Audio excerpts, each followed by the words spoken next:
after midnight. Burning after midnight. Come on, lad. One more time. Burning after midnight. Sing it. Burning after midnight. Come on, let's go.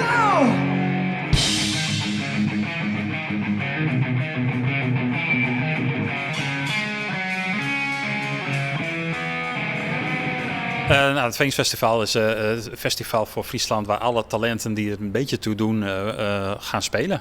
Elk jaar proberen we gewoon de beste acts van dat moment op een podium te krijgen, gezamenlijk. We willen expres alles laten zien wat er speelt. Dus wij maken eigenlijk geen keuzes op genres. We willen gewoon alles ook door elkaar programmeren. Dus we hebben niet een metalzaal of een hiphopzaal. We willen eigenlijk een heel divers feestje maken waar eigenlijk mensen gewoon tegen allerlei dingen aanlopen. Dus niet per se keuzes maken voor één genre, maar dat je in een zaal blijft staan en dat je daarna hip-hop, singer-songwriter, electro en aan het eind nog een leuke dancefeest hebt. Dat is eigenlijk de insteek. Op dit moment vind ik het, eigenlijk ben ik heel blij met het Phoenix Festival zoals het er nu staat, want ik heb het idee dat we het beste programma hebben sinds de jaren. Inhoudelijk staat het er gewoon.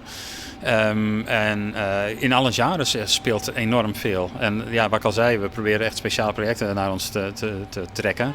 En we hebben dit jaar dan bijvoorbeeld Thomas Azier die nog een reprise doet met een heel orkest erbij. Nou, daar ben ik 2 jaar mee bezig geweest, maar het is uiteindelijk gelukt. Maar we hebben ook een cd-presentatie van Bad Luck Baby. En zo zijn er allerlei dingen in allerlei genres. Er speelt enorm veel.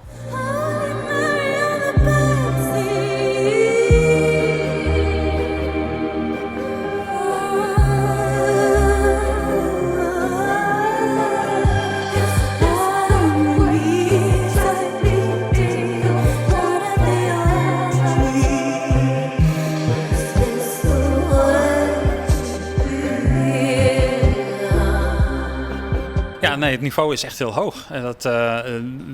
Eén ding die we signaleren is het afgelopen jaar is weinig Friese acts zijn in de popronde in het landelijk traject terechtgekomen. En wij vinden dat zwaar onterecht, want als je ziet wat er nu staat, vind ik dat niveau zeer, eigenlijk popronde waardig. Misschien denk ik dat misschien wel 20-30% van de acts die op Phoenix staan gewoon moeiteloos het land in moeten en kunnen en soms ook al gaan. Er zijn een aantal acts waarvan ik verwacht dat ze grote ogen gaan gooien. We hebben een cd-presentatie van Bad Luck Baby.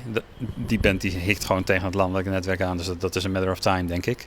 Maya Maria ben ik wel zeer van een indruk. Het wekt interesse van haar achtergrond een klein beetje, voor zover ik daar iets van meekrijg. Maar ze is er opeens met een echt hele toffe productie. Er zit natuurlijk ook een goed team achter, maar die liedjes en de live shows die zijn echt overtuigend. Dus ik zag haar toen bij Resources hier in Neushoorn. En dat was een van de eerste boekingen die ik voor dit festival wou doen. Want zij moest op Phoenix staan. Zo simpel was het. Ja, en wel personality.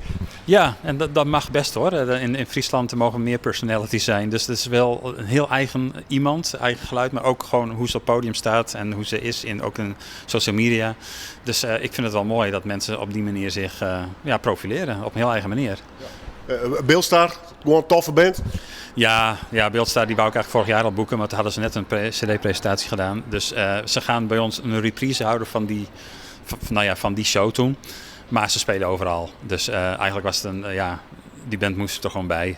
Maar ook al staan ze op allerlei andere festivals, bij ons moeten ze dan ook staan. Want het is gewoon een act waar alles omheen gebeurt nu op dit moment.